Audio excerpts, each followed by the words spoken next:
What had brought her to the Russian class was her fascination with ballet. She had been dancing since she was 5, she had explained to him the first time they talked, and you don't understand ballet until you understand the Russians. She had been nervous and intense and wide-eyed, and her body was a poem of symmetry and grace, which held him spellbound when he went to watch her dance the next day. She had been born in Hartford, Connecticut, and her father worked for a bank, which seemed much too plebeian to her. She longed for a history that included greater poignancy, a mother in a wheelchair, a father with TB who would have died shortly after she was born. Bernie would have laughed at her the year before, but not in his junior year. At 20, he took her very, very seriously. And she was a fabulous dancer, he explained to his mother when he went home for the holidays. "Is she Jewish?" his mother asked when she heard her name. Sheila always sounded Irish to her, and Borden was truly frightening. But it could have been Boardman once, or Berkowitz, or a lot of other things, which made them cowardly but at least acceptable. Bernie had been desperately annoyed at her for asking him the question she had plagued him with for most of his life. His mother asked him that about everyone. Is he Jewish? Is she? What was his mother's maiden name? Was he bar mitzvahed last year? What did you say his father did? She is Jewish, isn't she? Wasn't everyone? Everyone the Fines knew, anyway.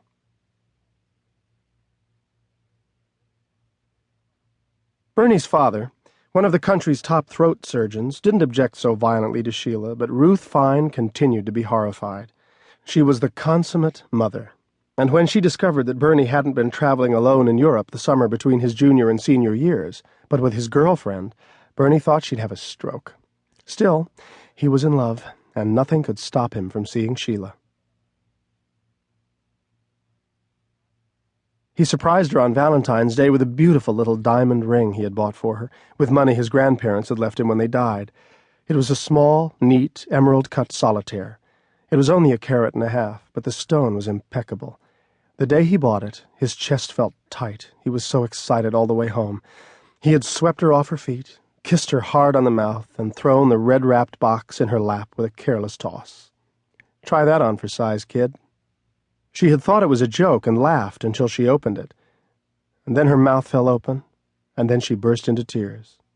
She had thrown the box back at him and left without a word. Nothing made any sense to him until she came back to talk about it late that night. They both had rooms, but more often than not they both stayed in his. It was larger and more comfortable, and he had 2 desks. She stared at the ring in the open box. How could you do a thing like that? He didn't understand. Maybe she thought the ring was too big, or he'd spent too much money. A thing like what? "I want to marry you." His eyes had been gentle as he reached out to her, but she turned away and walked across the room. "I thought you understood. All this time, I thought everything was cool," Sheila said. What the hell does that mean? It means I thought we had an equal relationship. Of course we do. What does that have to do with anything? We don't need marriage. We don't need all that traditional garbage.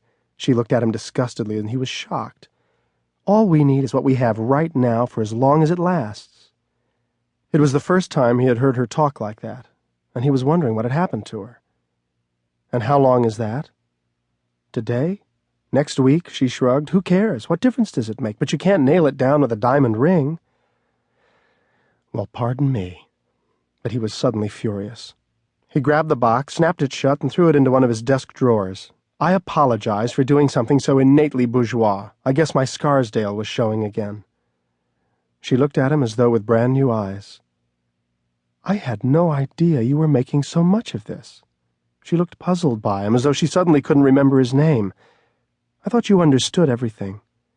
She sat down on the couch and stared at him as he strode to the window, and then turned to look back at her. "No," he said. "You know something? I don't understand anything. We've been sleeping with each other for over a year. We basically live together. We went to Europe together last year. What did you think this was, a casual affair?" Not for him. He wasn't that kind of man, even at 21. "Don't use such old-fashioned words." She stood up and stretched, as though she were bored, and he noticed that she wasn't wearing a bra, which only made things worse. He could suddenly feel his desire for her mounting. Maybe it's just too soon. He looked at her hopefully, led by what he felt between his legs as much as what he felt in his heart, and hating himself for it. Maybe we just need more time. But she was shaking her head, and she didn't kiss him good night as she walked.